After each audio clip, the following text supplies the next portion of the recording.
हम धनतेरस की तुमको भक्तों कथा सुनाते हैं, पावन कथा सुनाते हैं। धनवंतरी और माँ लक्ष्मी को आज मनाते हैं, हम कथा सुनाते हैं। हम धनतेरस की तुमको भक्तों कथा सुनाते हैं, पावन कथा सुनाते हैं। धनवंतरी और माँ लक्ष्मी को आज मनाते हैं, हम कथा सुनाते हैं। जब माँ लक्ष्मी हो प्रसन्न, होता परिवार है संपन्न।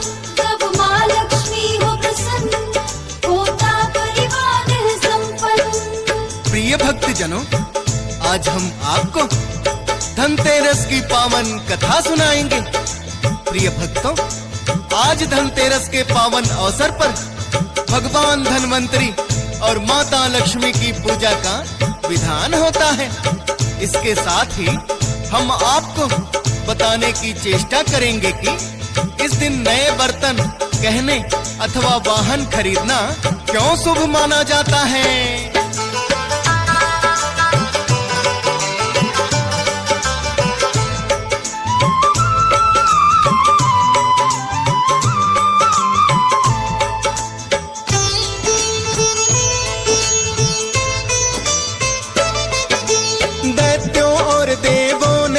सागर मंथन किया है, सबसे पहले कालकूट विष मंथन से निकला है।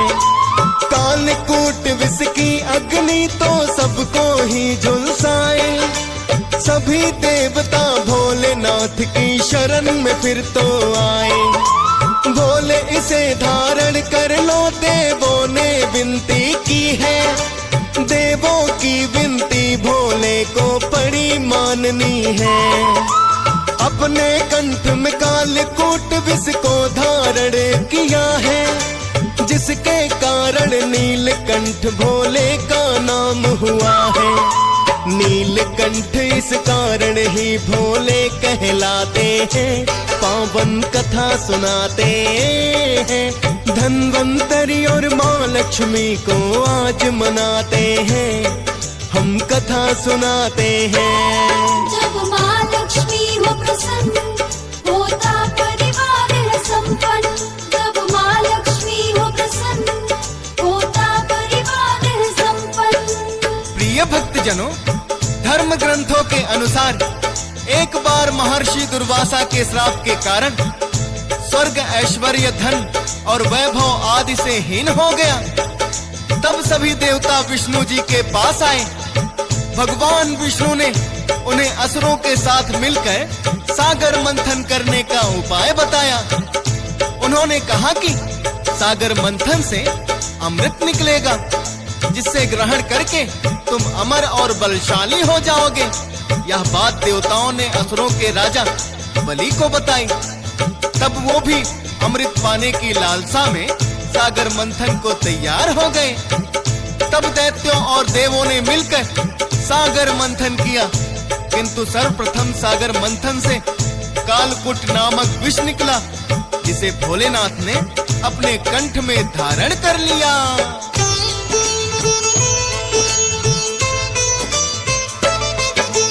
फिर सागर मंथन से निकली कामधेनु है गाय। कामधेनु तो ब्रह्मा ऋषियों के हिस्से में आए। उच्चैश्रव नामक घोड़ा फिर तो निकला है। दैत्यराज बलि ने फिर उस घोड़े को ले लिया है। फिर तो मंथन से भक्तों ऐरावत हाथी निकला। देवराज इंद्र ने जिसको अपने पास रखा। कौस्तुभ नामक मणि भक्तों फिर निकल के आई है, जो कि स्वयं विष्णु जी के हृदय में समाई है। कल्पतरु नामक वृक्ष निकला फिर तो बताते हैं, पावन कथा सुनाते हैं। धनवंतरी और माँ लक्ष्मी को आज मनाते हैं, हम कथा सुनाते हैं। जब माँ लक्ष्मी हो प्रसन्न, होता परिवार है संपन्न। जब माँ लक्ष्मी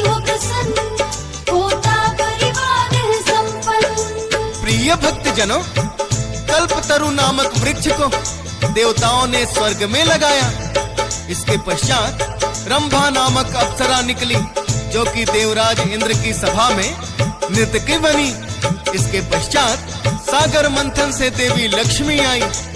इस रत्न को देवता, ऋषि, मुनि और दानव सभी अपने पास रखना चाहते थे, किंतु लक्ष्मी जी ने भगवान विष्णु के पास रहना स्वीकार किया। तत्पश्चात वारुणी निकली, जिसे दानवों ने ग्रहण किया। तत्पश्चात चंद्रमा नामक रत्न निकला, जिसे भोलेनाथ ने मस्तक पर धारण किया। इसके पश्चात पारिजात नामक वृक्ष निकला, जिसे देवताओं ने ग्रहण किया। पारिजात के पश्चात पांचजन्य नामक शंकर निकला, जिसे विष्णु जी ने अपने पास रखा।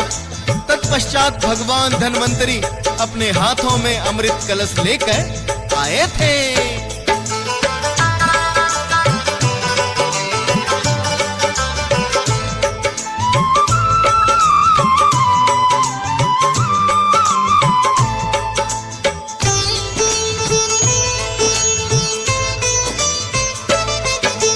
अमृत पूर्ण लेके कलश जो धन्वंतरी जी आए।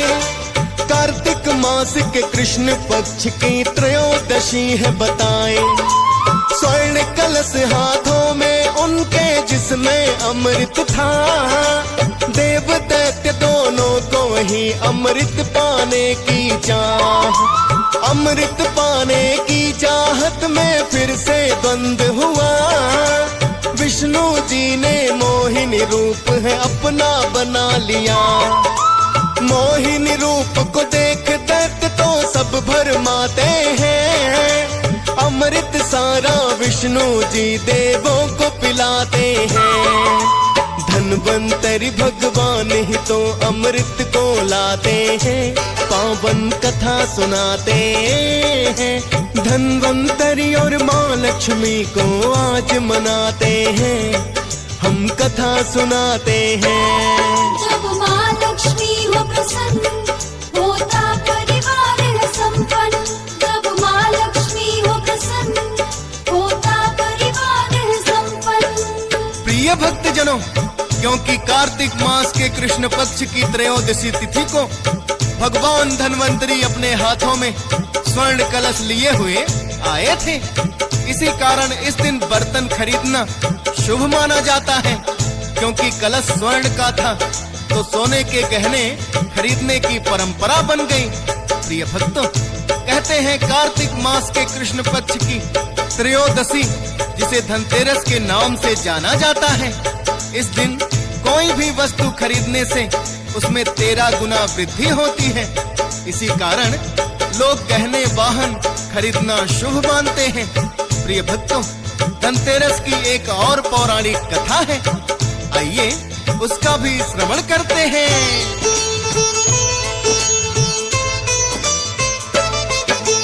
एक बार विष्णु जी विचरण करने धरा पे आए और माता लक्ष्मी को भी अपने संग में बोलाए। धरती पर आकर के दोनों लगे हैं विचरण करने।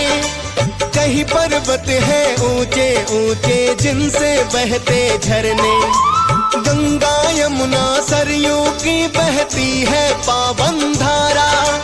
विष्णु जी और लक्ष्मी जी ने देखा जब नजारा।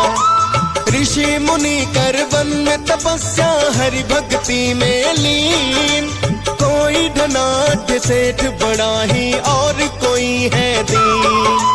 मथुरा काशी और अयोध्या भी वो जाते हैं, पावन कथा सुनाते हैं। धन्वंतरी और माँ लक्ष्मी को आज मनाते हैं, हम कथा सुनाते हैं। जब माँ लक्ष्मी हो प्रसन्न, होता परिवार है संपन्न। जब माँ लक्ष्मी हो प्रसन्न, होता परिवार है संपन्न। प्रिय भक्तजनों, माता लक्ष्मी और विष्णु जी ने प्रायः सभी पावन तीर्थ स्थानों पर विचरण किया और उन्होंने अपने भक्तों को भक्ति में लीन पाया। कोई व्यापारी, कोई किसान, कोई राजा तथा कोई भिखारी उन्होंने हर प्रकार के लोगों का हाल जाना। फिर वो एक जगह जाकर विश्राम करने लगे।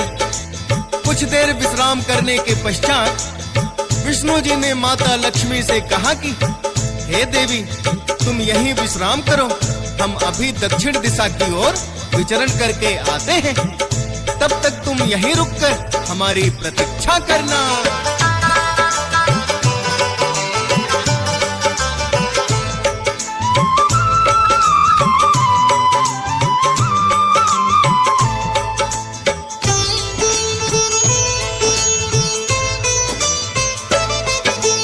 दक्षिण दिशा की ओर फिर तो विष्णु चले गए और माता लक्ष्मी को उसी स्थान पे छोड़ गए।